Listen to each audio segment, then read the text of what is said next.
தமிழக வெற்றி கழகத்துடன் கூட்டணி வைக்க போகும் சசிகலா ராமதாஸ் ஐயா அவர்கள். நண்பர்களே, வீடியோ பிடிச்சிருந்தா ஒரு லைக் மற்றும் சப்ஸ்கிரைப் மட்டும் பண்ணிருங்க. அதாவது தமிழக வெற்றி கழகத்தின் தலைவர் விஜய் அவர்கள் ஒட்டுமொத்தமாக தமிழ்நாட்டில் ஆட்சியை அமைப்போம் என்பதை தெரிவித்திருந்தார். முதல் மாநாட்டிலேயே ஒரு முக்கியமான அறிவிப்பையும் வெளியிட்டிருந்தார்.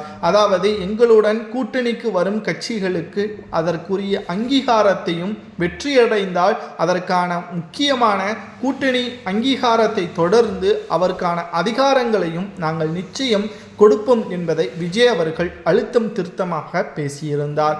தேர்தல் ஆணையமும் வருகின்ற ஏப்ரல் 23 சட்டசபை தேர்தல் நடைபெறும் என்பதை அறிவித்துள்ளது. இப்பேற்பட்ட ஒரு சூழலில்தான் எதிர்பாராத ஒரு திருப்பத்தை சசிகலா அவர்கள் புதிய கட்சியை தொடங்கியிருந்தார். மேலும் ராமதாஸ் ஐயா அவர்கள் தனது மகனுடன் ஒட்டுமொத்தமாக பிரச்சனைகளுக்கு நடுவே தனது ஆதரவாளர்களுடன் புதிய நிர்வாக அமைப்பை உருவாக்கி தற்பொழுது ராமதாஸ் அவர்களும் சசிகலா அவர்களும் விஜய் அவர்களது தலைமையை ஏற்று இந்த சட்டசபை தேர்தலை சந்திக்க உள்ளனர். இது யாருக்கு சாதகம் யாருக்கு பாதகம் என்று பார்க்கும் பொழுது விஜய் அவர்கள்தான் இந்த தேர்தலில் மிகப்பெரிய ஒரு அரசியல் திருப்பு முனையாகவே அமைவார் என்ற தகவலும் நம்மால் பார்க்க முடிகிறது. ஏனென்றால் 234 தொகுதிகளில் சுமார் 156 தொகுதிகளை யார் வைத்திருக்கிறார்களோ, அது கூட்டணியோ அல்லது தனி ஒரு கட்சி வைத்திருக்கிறதோ அவர்கள்தான் ஆட்சியை அமைக்க முடியும். இதுதான் தேர்தல் ஆணைய விதிமுறை. ஆனால் இங்கு 80 தொகுதிகளை விஜய் அவர்கள் கைப்பற்றினாலே போதும், ஒட்டுமொத்த ஆட்சியை அமைக்கக்கூடிய உரிமை விஜய் அவர்களுக்கு வந்துவிடும்.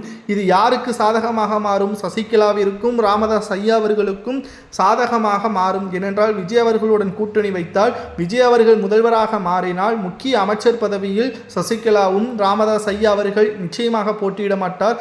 அவரது ஆதரவாளர்கள் களத்தில் இறங்கி வேட்புமனு தாக்கல் செய்து போட்டியிடுவார். அவருக்கும் முக்கிய பதவிகள் கொடுக்கப்படும் என்ற தகவலும் கிடைக்கப்பெற்றுள்ளது. மேலும் சசிகலா ராமதாஸ் ஐயா அவர்கள் தற்பொழுது விஜய் அவர்களது தலைமையை ஏற்று அரசியலில் தமிழகத்தில் மக்களுக்கு நன்மை செய்ய வேண்டும் என்ற எண்ணத்துடன் கூட்டணிக்கு வருவார்கள் என்றும் இன்னும் ஒரு சில நாட்களில் உறுதியாக கூட்டணி அமையும் என்றும் கூறப்படுகிறது.